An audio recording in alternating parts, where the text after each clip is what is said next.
Are you afraid to do that? Well, yeah, because you associate, obviously, you're afraid to die. Okay. Can you do it? Sure. I'm here to tell you that you can part the veil. In fact, in this quadrant, the veil is open. It got opened inadvertently. It got opened a little early. Do you understand that the plan of atonement is totally flexible? Can you hear this? If you think it's screwed up here, you ought to see the order room right up in here. See, there's only just a master plan. There's only just a single whole plan. Everything else is pure chance. Does anybody hear me when I talk like that? It has to be pure chance because nothing can be planned. I'm teaching you that everything is 100% chance. That's how you can be sure it's okay. I want you to become totally chaotic in your associations. Come on. Do you think that God orders his thoughts? Well, you laugh at that, but God doesn't order anything. God is perfect order. Crap. God is perfect chaos. If each moment is only a whole moment, how the hell would you put them together? All you'd have is a split in the moments, guys. That's what I'm telling you. Now you're going to have to do what? Order the moments. Do you hear me? You're almost hearing me. This is so fundamental. I'll open up the book and read it to you, and you'll go, Why? You got your moments sequenced. So many places in the Course, Jesus says, you're always bringing to the situation your past. Yet the past is gone and has absolutely nothing to do with what you are now. Unless what? Unless you let it have everything to do with it. Okay? That's forgiveness, isn't it? If you let your past have everything to do with it, that's the atonement, all right? Your future then must have everything to do with it because your past and the future are really the same thing. Now you brought your past and your future together and you simply begin to create. You got a perfect reflection of your own thought forms.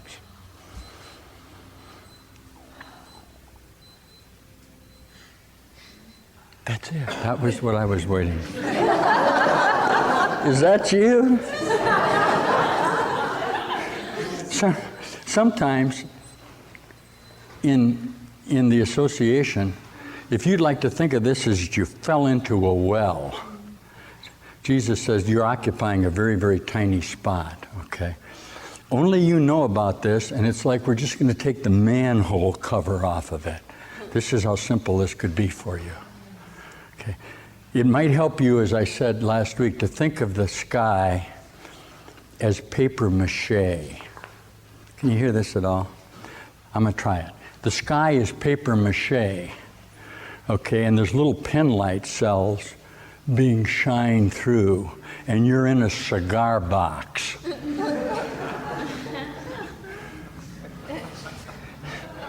There aren't millions and trillions of stars 1,000 million miles away from you. That's poop. Jesus says, if you reach your hand up, you can reach right through to the very furthest one, and you can just pluck it down and look at it. There, see? Got him. This is called swatting earths. See, all it is just your own association. It's very little, and it only lasted a second, and it's gone. Now, will that help you in your own dilemma? It'll help you immeasurably in your own dilemma. Why? It's true.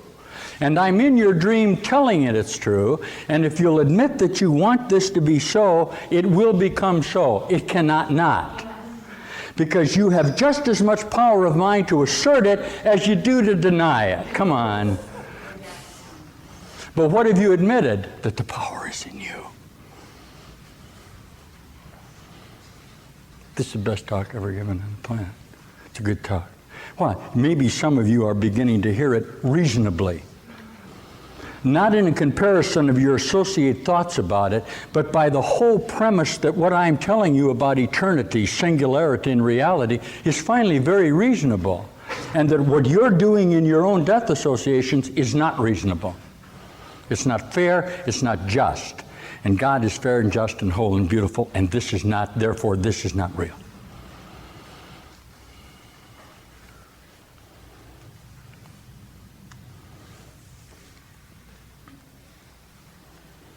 See how we look here.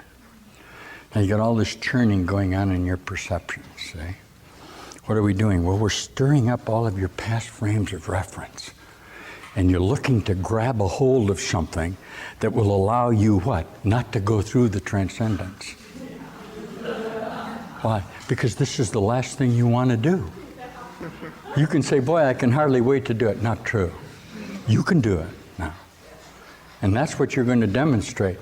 It's very important that you remember that it has nothing to do with the guy sitting next to you. Nothing. You're going to maintain it does, and you'll be wrong. Okay? And that includes what apparently is his illumination. You'll look at him and say, gee, teacher, I sure wish I could do that. I'd be illuminated like you. You're a real master teacher.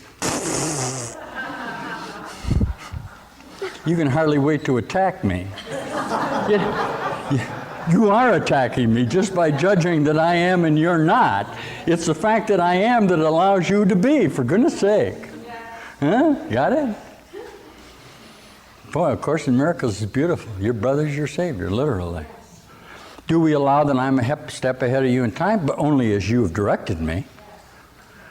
I already know who I am, guys. I'm the same as everyone. It's you that's trying to be different. See, reality is going to be reality no matter what you do in your own dream. How come I got this assignment to wake you up? How the hell do I know?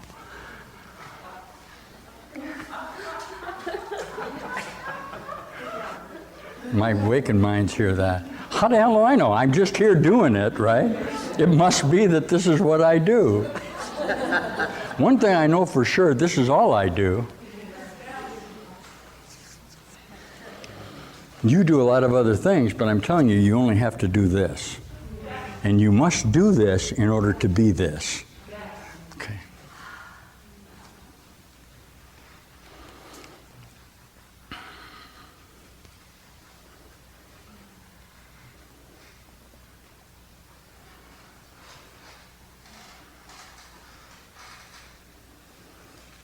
Let's have a little quiet time here. I'm just looking at this thing going on over in the Gulf. Just a minute. You say, well, how come you participate in that? And I say, I participate in everything. It's hard for me to teach that. Remember that in your mind, if you repair a sparrow's wing, you've repaired the universe. It's hard to teach this. See, a whole mind does everything wholly. You say, well, aren't you admitting to the conflict of the war? Yeah, I'm admitting to this conflict. But remember, the conflict is singular to me. And I can't teach that. See, sometimes it's necessary for there to be conflict, isn't there? For there to be solution. Because as Jesus would teach it, peace is not truce. Okay? If the conflict is contained within the subject, it has to be in the object, and that's the necessity. The Christ face is not a congeniality of anti-Christhood. Okay? It's not anti-Christ getting together and defining the Christ. That's just a truce. Obviously, you've brought those perceptions to eventually attack yourself in relationship with yourself. It cannot not be so. In other words, anti is anti. Only you can be opposed to the truth. Sir, could you relate this idea of conflict to the Persian Gulf War? That's what I just did. How it caused it and how I can... The only reason you caused it is you caused all of this. If you segregate it, you're going to have problems in the magic attempting to overcome it. You've allowed for that sickness rather than the 20,000 people that died last night. I just told you that. You're saying to me the Persian Gulf is more important than the people starving in Ethiopia. You're wrong. Remember that you've constructed the whole thing in the unreality of your determination to find yourself in your own death associations. You have a tendency to make death explicit. I know you do that. And I know that you mourn for something specifically dead in your own relationship. Okay, don't you? Why don't you mourn for everything? Why don't you mourn for every baby that ever died or lost it? Why do you take a specific case of an example of what's constituted as evil in your mind and attempt to bring it to remedy by your limited associations? Now, does that make me a pacifist? It has nothing to do with pacifism. All pacifism in perceptual relationships is sociological. It cannot not be. Can you hear me? Okay, the idea of peace is always in the mind connected to the idea of war. My idea of peace is not connected to war at all. Okay, that's the step out of the conflict that's necessary for the atonement of your own mind. Are you the cause of the war? Yes, but only because you're the cause of everything. You're attempting to discern the relationship between good and evil in this situation. I know it's a tough step. Why? Because you don't want there to be the pain, and when you feel the pain, you have a tendency to give it more immediate direction. Okay. When you don't want to feel the pain, you've subtracted it in your own memory and pasted it out among the people starving in Ethiopia. It's amazing how the mind really finally is not concerned about death, except it comes directly into their own associations. Okay? On page 5 of the San Francisco Examiner will be 800 people trampled to death at a shrine in India. On the front page will be one little girl stuck in a well. You see, well, you're directly concerned about that. Okay, remember, if you're the cause of it, if it remains real, you can never heal it. Yes. Now, does this make you not participate in what's going on in the world? Hell no. Do anything you want with it. What I want to do is bring you into a new association with your inherent conflict. And that's the certainty that if any of this is real, you've got a bad problem. And that includes this.